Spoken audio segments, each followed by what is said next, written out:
Aujourd'hui, on est à Sparte. Irène est partie dans une blanchisserie déposer notre linge. Et en fait, on a un coup de cœur pour cette ville. Elle est très mignonne. Elle est à taille humaine. On est entouré par les montagnes. Et c'est super mignon. Donc, on va essayer de vous faire découvrir ça au mieux.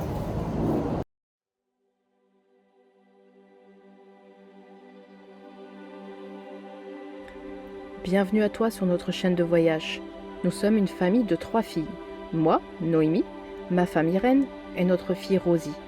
On voyage avec nos 2 chiens, Viking et Sushi. On est parti en juillet 2025 avec notre fourgon pour un tour d'Europe avec un rêve en tête. Découvrir le plus de choses possibles et te les partager aussi à travers notre contenu, que ce soit dans des décors de rêve ou dans nos galères. Abonne-toi pour découvrir tout ceci à nos côtés. Merci de nous aider à poursuivre notre passion en nous donnant de la visibilité. Et merci encore à toi de nous soutenir. Les jardins de Léonidas. Il y a des statues sans tête. Voilà, on arrive au musée de Sparte, au musée archéologique de Sparte. Voilà.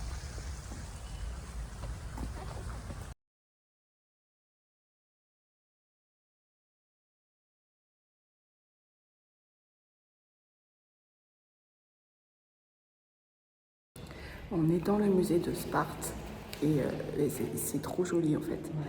Ce qu'ils ont retrouvé, c'est essentiellement alors soit de l'époque romaine, soit de l'époque antique, directement en faisant les fouilles au niveau du Sparte ancien du coup, au niveau de l'acropole plus précisément. Et c'est très très beau. Il y a toutes sortes de pièces. Et de statues aussi. Super joli. Nous te faisons maintenant découvrir le musée archéologique de Sparte. Dans celui-ci, qui abrite des objets trouvés lors de fouilles effectuées dans les environs de la préfecture de Laconie, il y a des stèles d'époque romaine, des découvertes provenant du sanctuaire d'Artémis Orthia, des sculptures monumentales et portraits d'époque romaine et des découvertes préhistoriques de la région de Laconie élargie. On y trouve aussi de magnifiques mosaïques romaines. Bref, je te laisse découvrir tout ceci. Je n'ai pas tout pris dans les détails parce que voilà, l'entrée est de 10 € par personne, gratuit pour les enfants, et je respecte les lieux pour ne pas tout te dévoiler non plus. On a essayé de te montrer quand même un panel assez large de notre visite. J'espère que tu vas apprécier.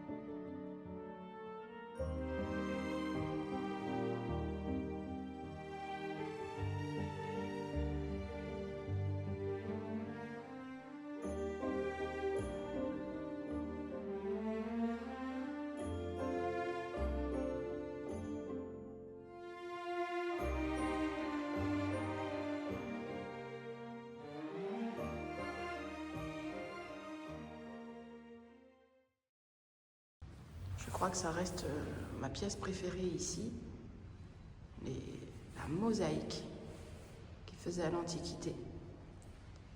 C'est juste magnifique.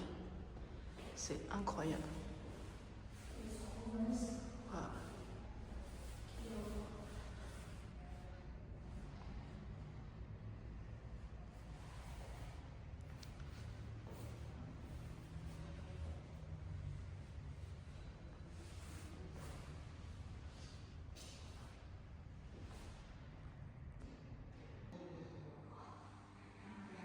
Je vous fais visiter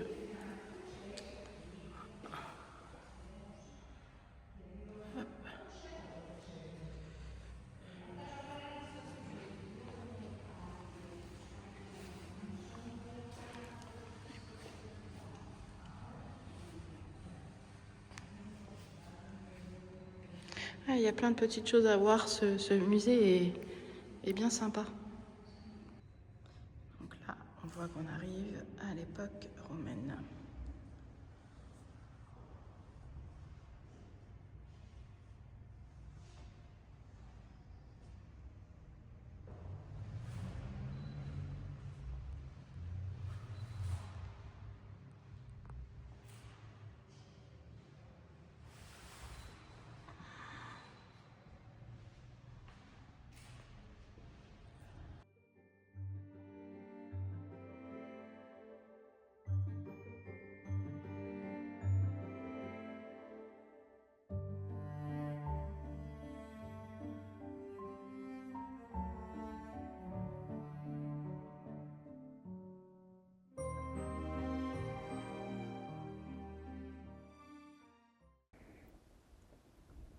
Une fois visité le musée, nous sortons pour visiter un peu plus en détail Sparte contemporaine.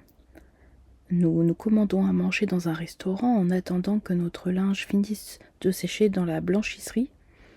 Puis nous reprenons la route, direction une source pour faire le plein d'eau, et le sud du Péloponnèse, ou plus précisément la direction du Magne, la ville de Gitio pour voir l'épave que vous allez voir ensuite, puis après la ville d'Aéropolis que nous avons adorée. Une chose est sûre, nous reviendrons à Sparte car nous avons beaucoup aimé cette ville.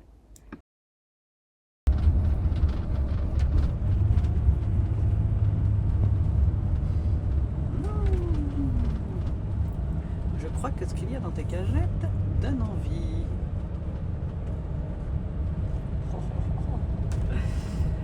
Il y en a une tonne.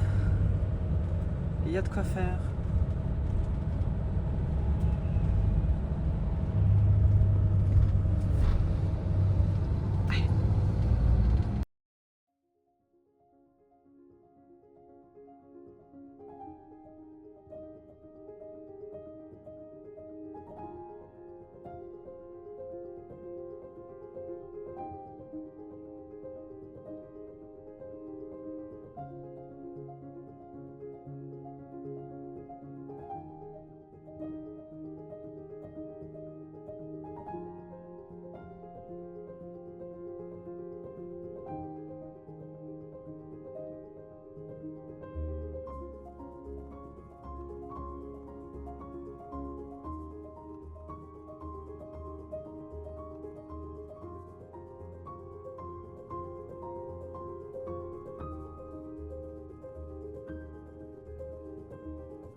Le Dimitrios, un navire cargo de 67 mètres, a été construit au Danemark en 1950 et immatriculé au Pirée en Grèce. Il s'est échoué le 23 décembre 1981 sur la plage de Valtaki, dans la circonscription administrative du dème de l'Eurotas de la périphérie du Péloponnèse, dans le district régional de Laconie. Plusieurs rumeurs sur les origines de l'épave sont apparues depuis lors. La plupart postulent que le navire pratiquait la contrebande de cigarettes entre la Turquie et l'Italie, qu'il fut saisi par les autorités portuaires de Gitio, puis délibérément libéré de ses amarres et échoué sur la plage de Valtaki, à environ 5 km du port de Gitio. Il aurait été alors incendié pour faire disparaître les preuves du trafic.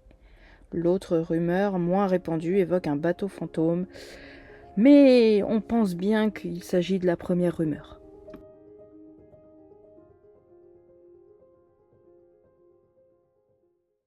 Ce soir, on arrive à Aéropolis, un petit village de la région du Magne en Laconie, donc au niveau du sud-est, à l'est de Kalamata, dans le Péloponnèse. C'est une des villes principales du Péloponnèse, du moins du sud du Péloponnèse. Et j'avoue que cette ville, c'est pépite. Je te laisse découvrir par toi-même. J'essaye de zoomer. On a le coucher de soleil derrière, mais que je ne vais te montrer qu'en photo parce que j'arrive pas à le saisir en image. Quel dommage.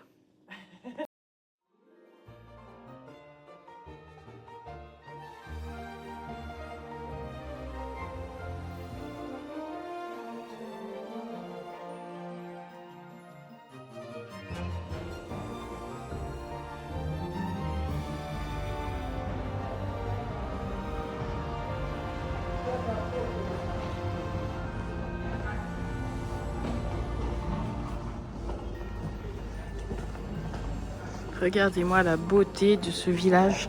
Là, faut se dire qu'on est toute seule. Alors que je pense que l'été, c'est blindé, blindé. On est à Aéropolis, dans une des, on peut dire, capitales du Magne.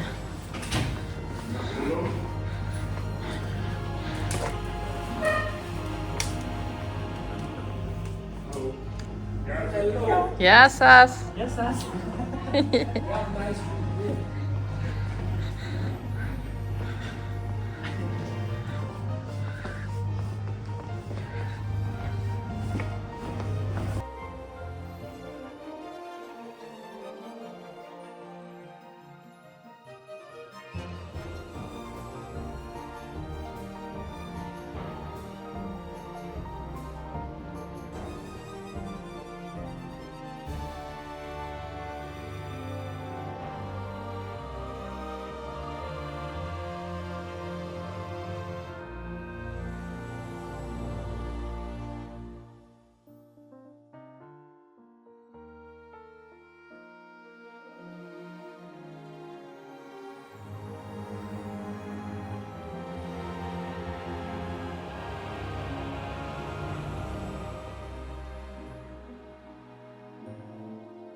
Nous découvrons le village d'Aéropolis où nous adorons flâner.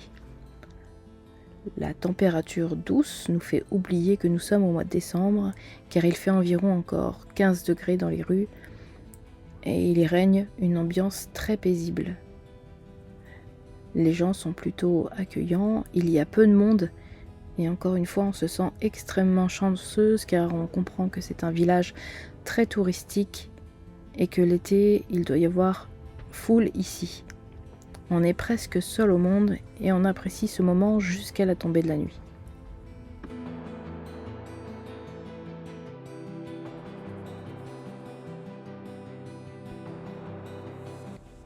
Aéropolis est la deuxième plus grande localité de la péninsule du Magne après Gythio.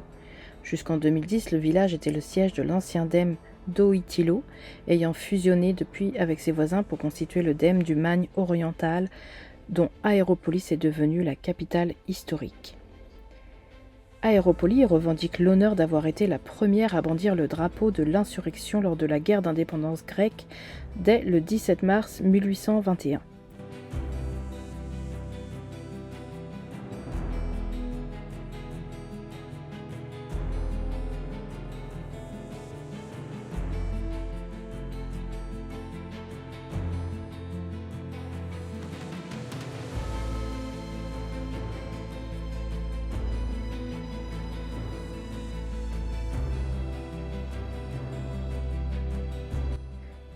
Aujourd'hui, Aéropolis vit principalement du tourisme et au cœur de ce petit village, il y a pas mal de tavernes, de restaurants et aussi de petits gîtes.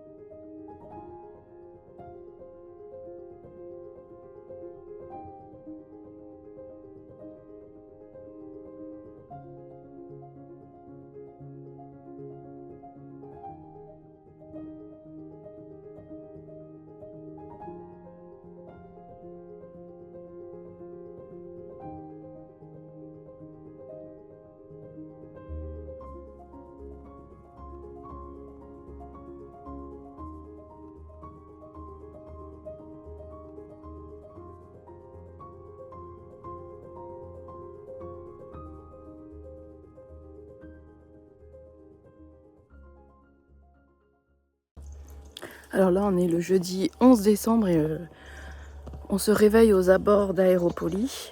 On n'est pas resté dans le village parce on était près d'un stade de foot et c'était trop le bazar. Il y avait des jeunes qui faisaient passer le ballon par-dessus eux, etc. Donc on s'est dit qu'on n'allait pas dormir. C'était à côté d'un bar.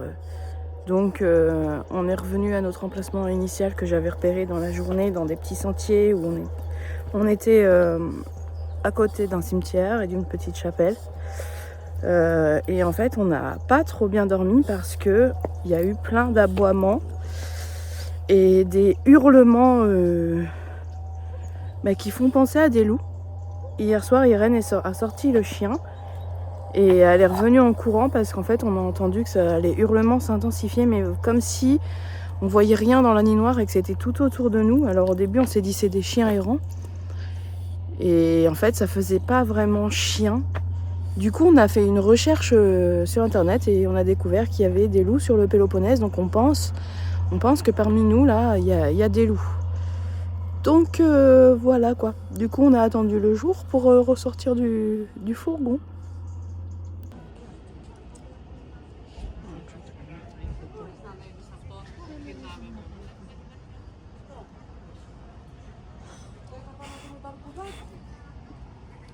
J'ai mis du loukoum sur mon appareil photo. T'as mis du sucre glace. Ouais.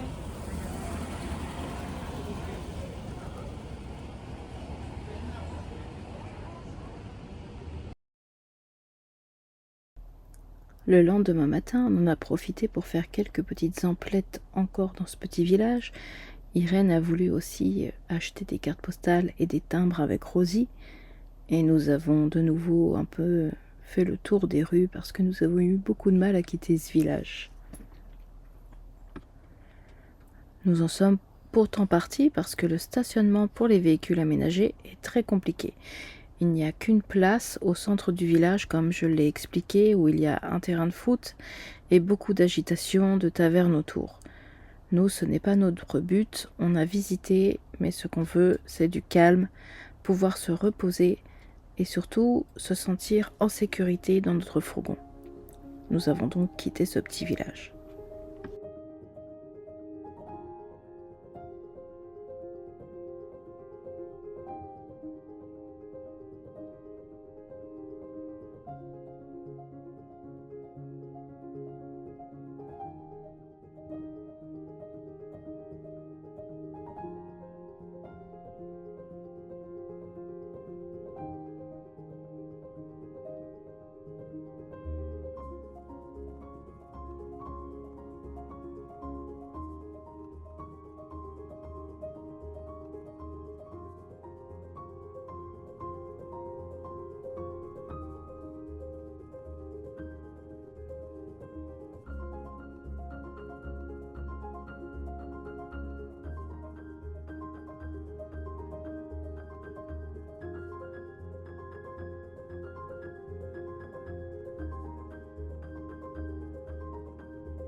Vous voici arrivés à Limeny, un petit village à 3 km d'Aéropolis qui fait partie de la péninsule du Magne et qui semble bien préservé du tourisme.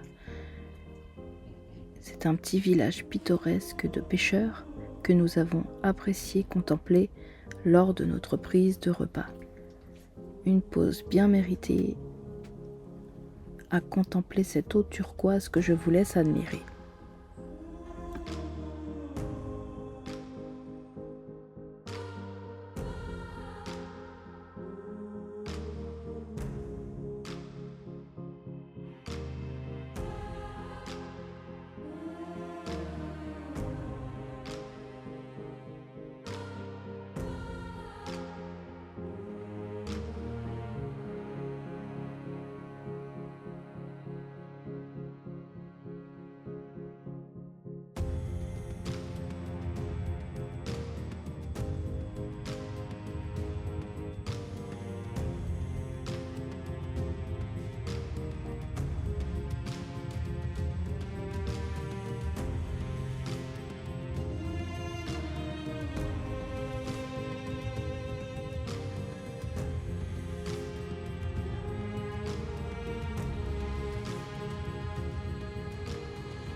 Petit village du nom de Neo-Oitilo où en fait il y a des petites fontaines comme ça qui sont là et on a pu se recharger en eau.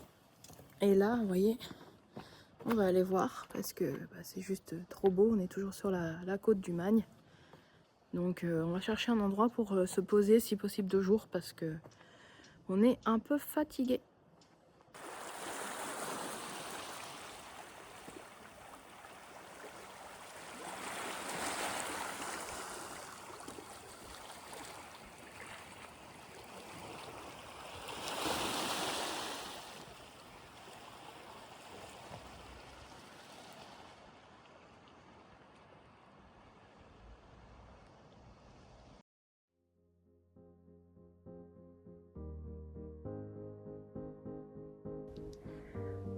En passant par ces petits villages du Magne et de toute la péninsule, nous nous rendons compte que les maisons sont typiques et toutes plus ou moins pareilles en pierre.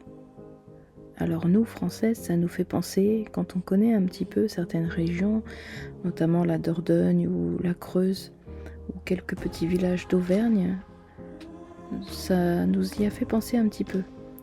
Sauf que là, ça réunit tout ce qu'on aime, par exemple en France, c'est-à-dire que vous y trouvez la montagne et la mer en un clin d'œil.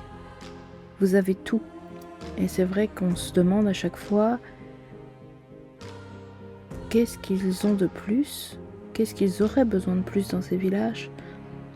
On ne voit pas parce qu'ils ont tout à portée de main. La terre leur offre les fruits et leur culture, la mer leur donne leurs poissons. Ces locaux vivent de la pêche. Et c'est vrai que notamment il règne une sérénité dans ces villages, mais en plus on se dit qu'ils ont tout. Le climat pour eux, la montagne, la mer. Après tout, quoi demander de plus ?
En fin de journée, et alors que nous avons trouvé un endroit pour la nuit où nous allons certainement rester quelques jours, nous sommes encore à 2 pas d'une plage magnifique. Et dans cette région du Magne, dans le golfe de Laconie, bien que nous soyons ici dans ce village au niveau du golfe de la Messénie, car c'est une pointe qui fait les deux côtés, nous nous disons chaque fois que nous stationnons que c'est magnifique. Chaque village est un coin de paradis où, je le redis, ils ont tout et je ne vois pas ce qu'ils pourraient avoir besoin de plus. Mais ce sentiment nous effraie par rapport au tourisme de masse, car on voit que c'est une région très touristique qui construit de plus en plus. Beaucoup de maisons sont en construction et ça nous fait la même chose que sur les côtes croates. Ça nous fait peur, parce que nous, touristes que nous sommes, nous profitons de la beauté de ce paysage. Mais pour combien de temps encore ? Combien de temps est-ce que les générations futures verront les mêmes choses que nous ? Je ne suis pas certaine que ce soit en une génération. Et ça me fait peur pour les locaux aussi. Et je comprends finalement la loi qu'ils avaient sortie en mai 2025, qui était beaucoup plus stricte pour les véhicules aménagés. Alors s'il vous plaît, vous qui regardez ma vidéo, essayez au maximum de préserver les lieux. Soyez discret avec votre véhicule pour que nous puissions encore profiter de ces coins. Voilà, tout simplement. Parce qu'ils sont magnifiques.